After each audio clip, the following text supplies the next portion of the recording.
Hey guys, Herbal Prepper here, and today I'm going to show you a diagram on making primitive fire with either bow drills or hand drills, but I prefer to use bow drill. It's just a lot easier, a lot less effort, and I'm all for working smarter, not harder.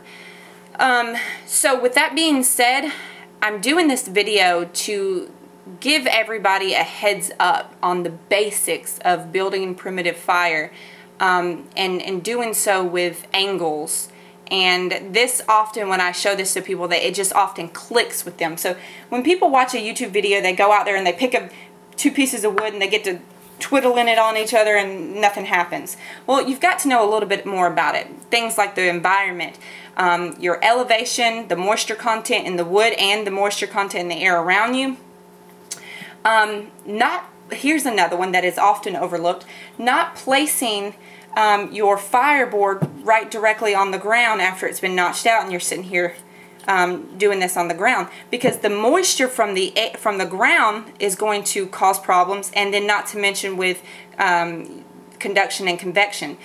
Conduction is when two items are touching, they build up heat and they transfer, and then convection is when the air is blowing, it's pulling. That's the same reason you don't lay on the ground when you're building a survival bed for yourself for the night. You want to pile up a bunch of leaves. So don't put this on the ground. Mother Earth will suck away your heat, and you're going to be sitting there twiddling for hours. Alright, so now that you know that, let's go ahead and get started. Now, everything in the video is exaggerated in thickness and size, and the reason I've done this is so I can actually demonstrate the angles and you can actually see it without having to like zoom in. Okay, so when making primitive fire, you need a bow drill. You need about 5 things. So you need your fireboard, your spindle. You'll need some type of cordage, whether it be man-made cordage like paracord, or natural cordage from either animal or bark from a dead tree or something. You'll need a bow, which is just going to be bowed like this. So that's what you're going to hold on to and go back and forth. And then you'll actually need a socket, whether that be like a socket. Think about a bone. So whether that be a bone that you actually use to press down, the socket will go in your hand and you'll bear down, or just a lubricated piece of hard wood. You can lubricate the wood with sweat, even urine, moisture from the air, moisture on your face, whatever it is, just lubricate it up. Pick an end, guys, because you don't want to be lubing both ends up and causing yourself more heartache. So pick one end. So this is going to be my end that's going to go on the fireboard, and this is going to be my socket end. So I will just say socket. Okay, now I just drew an S there. And this is the end that I'm going to shape slightly to a point. Not a very strong point like a pin, but I just want to round it off a little bit. And the reason why I'm doing this is because you want a little bit of surface area scrubbing. So for example, you want a lot of this surface area on the fireboard. And as it digs into the fireboard, it's going to create more heat, as opposed to this one itty bitty pencil size spindle. A lot of people make fire with little ones like that, but I prefer a little bit thicker, like at least the thickness of my thumb. So this versus this is going to adapt and make a better fire, in my opinion. Now, you don't want to do anything this thick. That can cause you problems as well. It can kink up and grab and be hard to turn. So with that being said, let's go ahead and get started. So now that you've picked your end, you want to go ahead and start making mental notes, unless you have a pen. If you're a beginner, I would suggest doing this for the first few times and getting this down pat. So what you're going to want to do is you're going to want to place your spindle on the edge of your fireboard. And once you've done that, let's go ahead and get that on right. Go ahead and mark the back side of this, okay? Once you've marked the back side, you want to extend this out past the sides of the spindle here. So go all the way across. It doesn't have to be perfect, guys, just a basic line to go by. Once you've marked the back side here, you want to now mark the sides of it, boxing it in.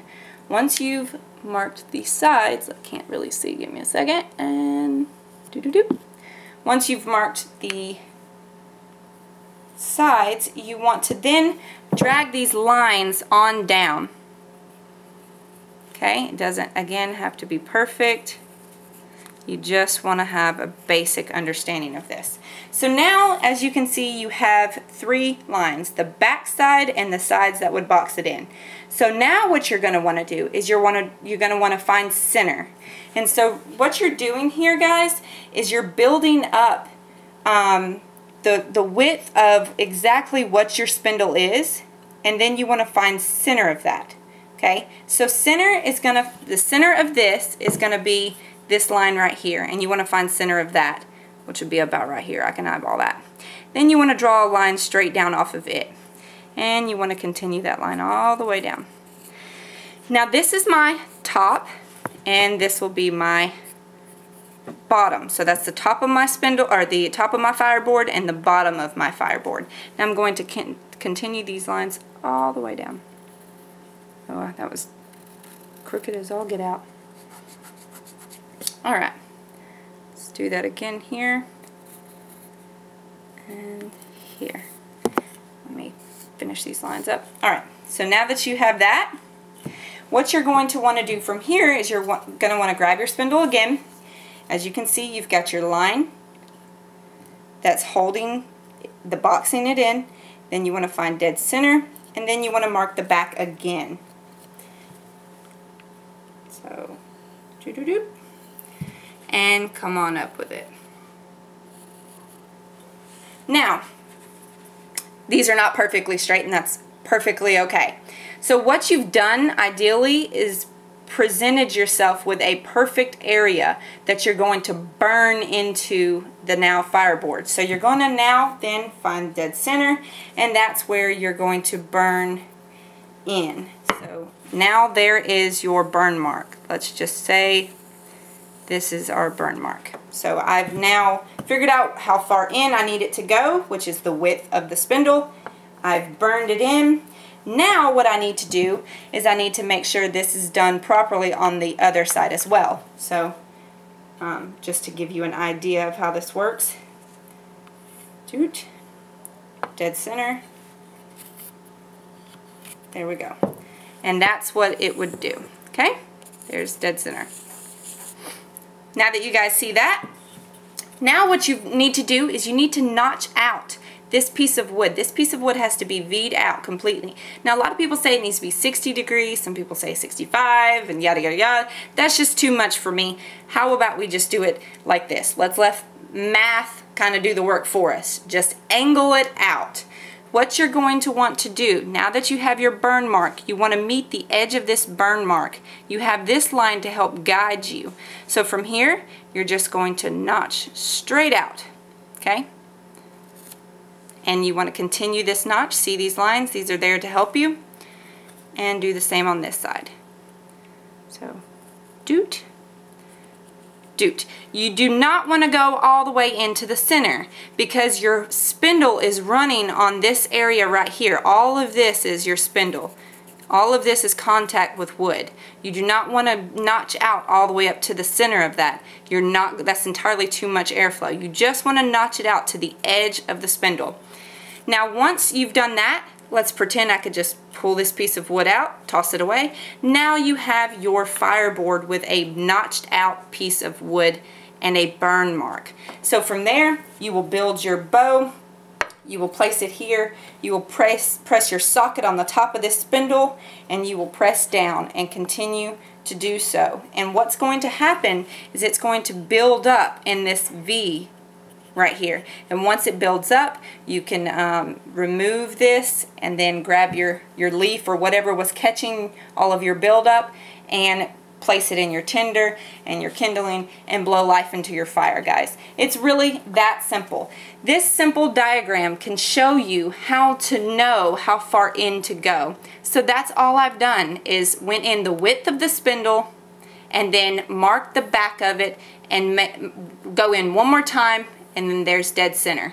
And you want to notch out right where you burn.